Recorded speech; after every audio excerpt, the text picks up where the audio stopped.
This is greytFM, a podcast series by greytHR, produced by Timber Media. It's time to prepare for the future, and that can only happen when you acknowledge the past and the present. I think that's a fairly good sort of life anecdote that we can all relate to. Welcome to greytFM, everyone. Ahalya here, keeping you company on the podcast brought to you by greytHR. And, I do have to talk about greytHR in just a second. But, the future that we're trying to prime ourselves for with today's conversation is that of HR automation. Now, HR automation is commonly defined as the practice of using digital tools to streamline time-consuming HR tasks when it comes to human capital management. It's fairly straightforward and not at all an alien concept, given the AI and tech times that we currently live in. And especially for us, greytHR is, after all, a full suite HRMS platform that helps to expedite complex, recurring, and critical HR and payroll functions in a compliant and secure way. It's something we've worked towards since the inception of the organization. And we currently offer over 50 HR and payroll tools, providing end-to-end solutions for human capital management. But the implication of HR automation in the world of HR as a business function definitely poses many questions, right? A few that come to my mind right off the bat would be, how useful has the advent of automation been? If automation replaces much of HR's core work, then what is the role of HR now? What are the possibilities going forward when so much has already changed?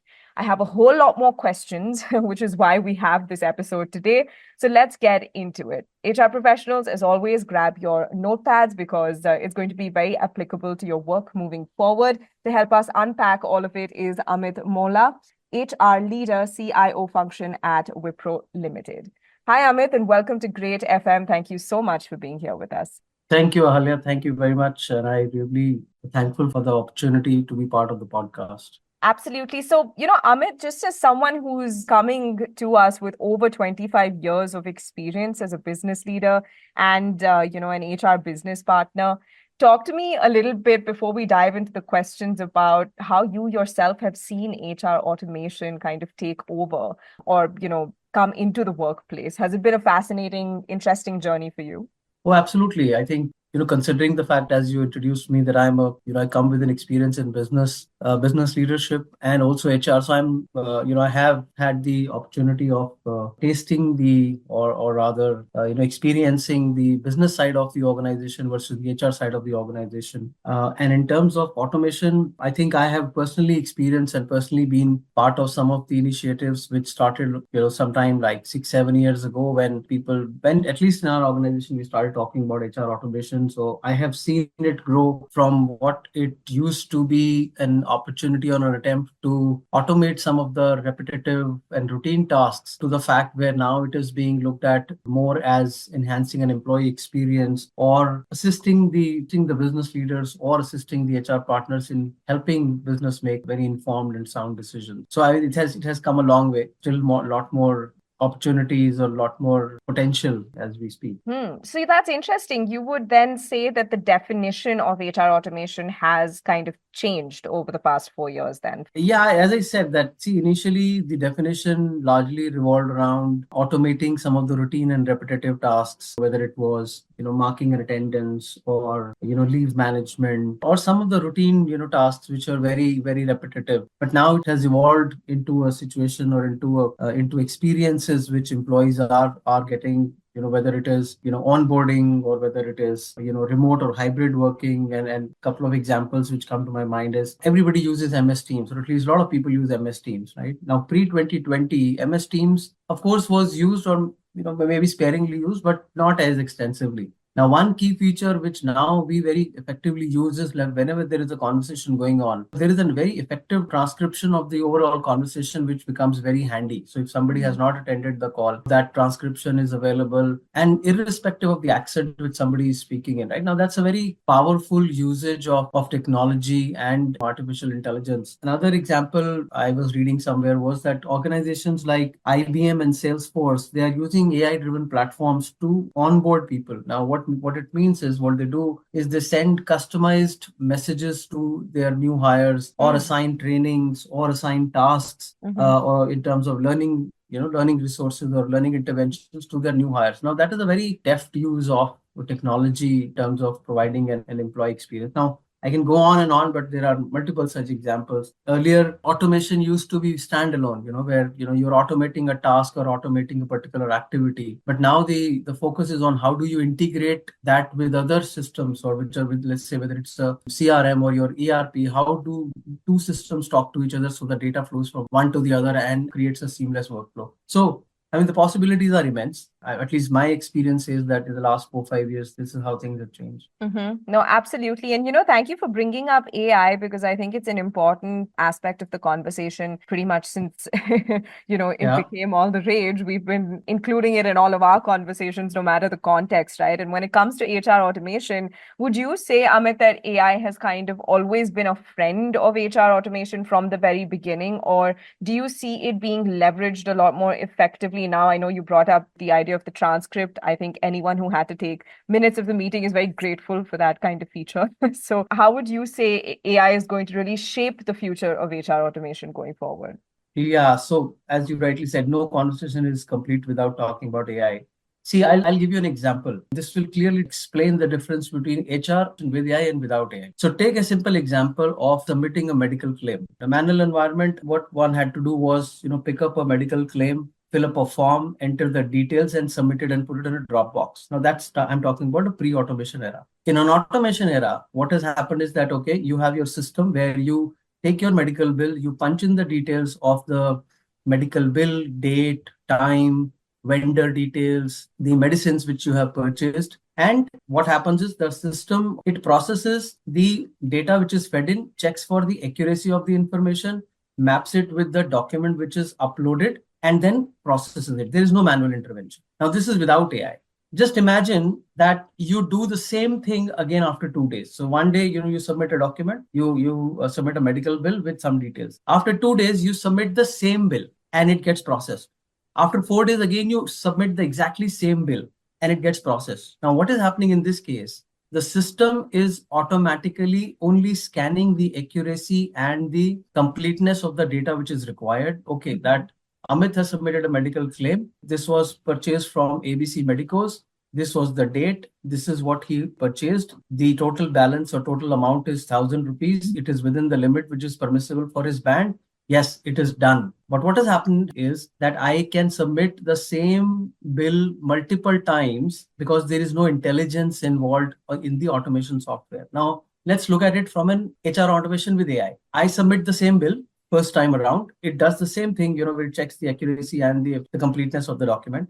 After 2 days, if I submit the same bill, what it will do is will not only check the accuracy or completeness of the bill submitted, it will also go into the past record of Amit Mohla, who has already submitted some bills, and verify that, hey, Amit, you have already submitted a bill with the same medical store, same date, same articles purchased, same amount. So probably it's a repeat, right? So here, that's an example of how AI, along with automation, can change things. That's a very basic and very simple example I'm giving. But I think the idea was to illustrate the automation with AI and without AI kind of a scenario. No, I think that's a useful example to give us a sneak peek into the potential, right, of AI intervention for HR automation. I also think, Amit, it's been a long enough time that success and failures can also be measured, right? So maybe we should start with the first. Would you be okay with sharing some data that supports the value that HR automation brings to the workplace or the landscape of work and operations in general, right? I think a lot of people do get curious sometimes to understand just how effective it can be and what are the different areas it can elevate your work experience in with versus without. Sure. So, I mean, of course, there are a lot of success stories which, one can talk about. And there is a lot of data which gets published, through these, research agencies and the other companies who capture or, conduct surveys. Some of the specific areas, or rather some of the benefits which we have seen HR automation bring about is, of course, increase in efficiency or, saving of time, right? HR generally has a lot of administrative tasks. One of them, let's say, is policy management. Right? answering questions on policy. So today, if you're an employee and if you come to me and say, Hamid, hey, can you tell me what is the car lease policy in my organization? Okay, in a pre-automation era, what I would have done is I would have gone back to my policy document, looked it up, and come back to you that Ahalya, this is the car lease policy. Okay, now that's a repetitive task. Every time somebody comes to me for a policy, I'll have to go back to the policy document and convey the message. Now, in an automative environment, what happens is that let's say in a chatbot, what you do is you say, okay, hey, can you please give me the details of the car lease policy? What the automation or the software or the chatbot does is it goes and scans through the policy document, extracts the relevant information, and it's there right there in front of you. So the intervention of an HR professional in this has reduced. So the administrative task has reduced. And there is some study by Deloitte which says that HR professionals, they spend about 41% of their time on administrative tasks, and automation can help reduce that. Right. It has also, kind of helped in, cost savings. And there is a report from PwC which says that companies who invest in HR automation can save up to 22% of the HR management cost. Now, which is again the manpower cost or the error correction cost, because if it's a manual effort or it's a manual task, it's prone to error. So that has improved. It has also helped the business as well as the HR fraternity to make data-driven decisions, right? Where a lot of data available all around, and if somebody is able to effectively use that data, understand that data, I mean, it has huge potential to help their business stakeholders or help the business make sound and informed decisions. And those decisions could be anything, whether it's recruitment or engagement or salary related decisions or any kind of other decisions. Yeah. Of course, last thing which I know, I mean, we can go on and on, but with automation, a reduction in human error, especially in a payroll processing, right? Payroll is something very, very sensitive. So if a wrong payroll gets processed in a pre-automation era or in a manual era, that has also reduced significantly. So there are numerous such examples in various different parts of HR where HR automation has helped, and of course, as I keep saying, has a lot more potential. Yeah, absolutely. And what about the flip side, Amit? I'm very curious to know, whether HR automation has brought about any inefficiencies in the workplace that couldn't have been predicted. Because with things like automation, like you rightly said, especially in terms of the admin context of HR's work, right? It makes perfect sense that it would be a helpful aid. But are there any other business areas or core work areas of HR that it's kind of brought in inefficiencies that we are now working to? Yeah, see, the biggest, I would not call it inefficiency, but I think you used the word flip side. The flip side of this is one is that, and thankfully we haven't reached that stage, and this is more futuristic. This response is more futuristic.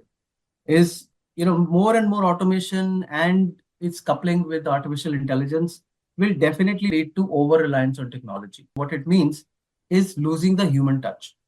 So if in human resources, the human touch, keeps getting minimized or keeps getting diminished, right? That's the flip side of it. Because however smart or accurate or fast our systems may be, at least to my knowledge, I don't think systems have reached a point where they can understand the human emotions or be emotionally intelligent, understand the feelings of the other person. And so much so that, when you're having a conversation with somebody, there is a lot of non-verbal communication which you pick up in conversation. Now that is not still possible. So an over-reliance can always lead to employees feeling that it's a very, I would say, dislocated kind of a conversation, right? Where it's, they're talking to machines. So that is futuristic. Again, as I'm saying, not right now, but futuristic, that is possible. The other thing is, of course, as more and more things get automated, there can be a perceived fear of job loss among people who are actually doing these jobs. Because, and I think a surrogate of this, which we experienced like 20, 30 years ago, was when outsourcing was happening, right? When a lot of jobs were getting outsourced from Western countries to India, there was definitely a lot of, fear of job loss. Now that can trigger again, because if somebody is in HR is involved in repetitive jobs, and if that has to be automated, what it means is that either the person loses the job or will have to repurpose their skills to learn something else. That may not be as easy for everybody, right?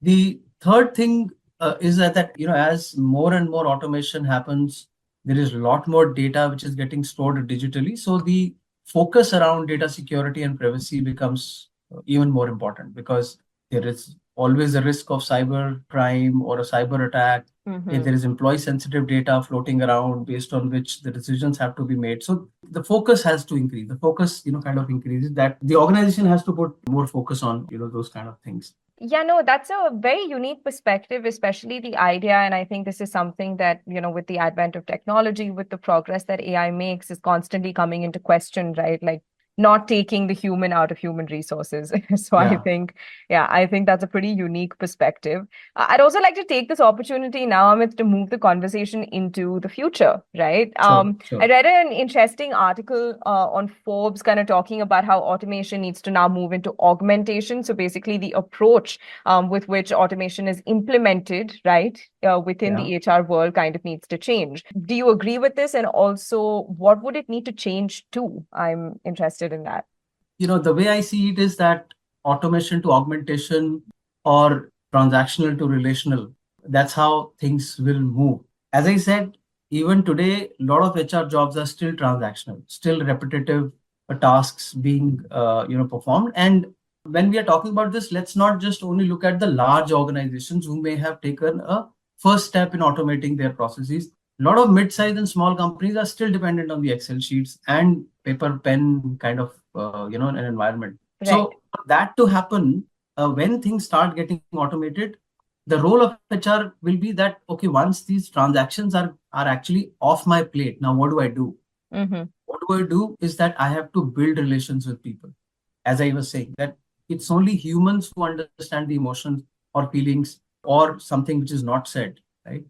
That will become increasingly important, because people should not get an impression they are just talking to machines and just getting canned responses or automated responses, and there is no opportunity to counter question or for a rebuttal or for or maybe counter questioning. Yeah. So that's a very important thing. The other thing is HR professionals, and not just HR professional. I think anybody who's getting who's working in an environment where HR automation is kind of entering, we will have to be absolutely ready to reskill ourselves. And one quote which I really love, and whenever I get an opportunity, I quote that, is by Alvin Toffler, which says that the illiterate of the 21st century will not be somebody who cannot read or write. It will be somebody who cannot learn, unlearn, and relearn. So that's a big statement. If one is not ready to relearn what they have or unlearn what they have learned and relearn something new, then people will become redundant, or people will become, I would say, not required, right? The other thing which I do see definitely is using data. Very, very important. Data literacy is very important. Even today, a lot of HR professionals may not be very savvy with data. Yeah. Even in an Excel format. So understanding data, what is data, what is it telling us? How do you interpret the data? How do you visualize the data? How do you make decisions based on the data? Because that will be the core of somebody as an HR professional who use data as an ally and help their business leaders make decisions, or help themselves make any decision. So this is how things are, I do see things are going to change. And of course, as I said, whether you are an HR professional or in any other function, one has to feel comfortable with continuous learning and adaptation. That's very, very important.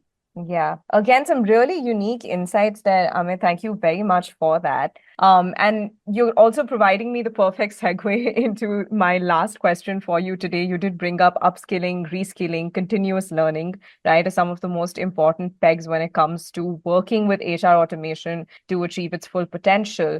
I want to focus on what this means for HR professionals on a very individual level. Do you think it involves a fair amount of changing the way you view your own work and your own role within an organization? And how do HR professionals just kind of keep up with the times? Is it just that, or do they have to bring in a serious mindset shift, right? No, definitely. There will be a change in mindset or shift in mindset which will be required and which is still required, right? Let's say, okay, let me give you an example. And again, you are working with a business to create automated tool which can predict attrition in your organization. Okay. Mm-hmm. Now, for the predictor to be created, the feed or the variables will be procured from the historical data which is available. Let's say if you take last 2-3 years of data of attrition or turnover, employee turnover, that data will be available, right? Mm-hmm. Now, that data set can be given to the developer or who is developing that tool. But the insight of that data will only be provided by the HR professional who has been using that data for so long, right? And if you don't understand that data and if you're not able to provide that, then your tool will become as effective as the input goes into it. So one has to completely understand that how do you use and interpret and use that analysis or use that data. So that's why I use this word of data literacy. That's very, very important. And of course, one will have to be, I would say, very agile and nimble. Now, you can't just afford to be a CNV expert or a talent acquisition expert or an L&D expert. If one has to succeed, one has to come up as a business partner. Now, as a business partner, you should know some part of all of these functions, because when you are interacting with the business stakeholders, you should be able to provide that insight. And if you are not able to do that, if you say, no, I am only going to be a CNB expert, and tomorrow when you know that most part of the job which you are doing is automated, then what would you do? Mm-hmm. Or if talent acquisition, if AI is recruiting or is rather screening all the resumes and churning out interviews and everything is being done by AI, what would you do? So you have to evolve, you have to change yourself, right? I'm not saying drastically everybody will have to learn Python or coding, not required, but you should be able to understand the data of your own function, right? Be comfortable with that. And of course, lifelong learning. That's very, very important. And last, I think I touched upon it, but the human aspect of human resources will take an unprecedented importance, the way I see it. Mm-hmm. Because if one has to stay relevant in a human resources role, large part of that will revolve around the softer skills. And if you look at what the World Economic Forum also predicts as some of the skills needed for the future are, it's problem solving, cognitive thinking, decision making, dealing with emotions. So this is all on the softer side. And thankfully, HR professionals have had the benefit of possessing some of these skills by virtue of the jobs which they do, or at least they're expected to do that, right? Yeah. So if they are not able to build on that, then of course there will be a gap. And with that, we arrive at the end of today's episode. Thanks so much, Amit, for being with us, helping us unpack all of this. It is an exciting time, and we've been having conversations on the podcast series that really place us on the brink of something new, right? And I think it's a good time to be talking about this stuff. And I hope all of you listening have taken things of great value from it. Come back to the podcast. Make sure to listen to our previous episodes as well. But yes, thank you so much, Amit, for being here today. Thank you so much, Ahalya, for the opportunity. I really loved having this conversation. Thank you very much. All right. Stay tuned, folks. We'll be back with another episode very soon, before you know it. But in the meantime, soak up this one. Thanks for tuning in. This is greytFM, a podcast series by greytHR. Produced by Timber Media.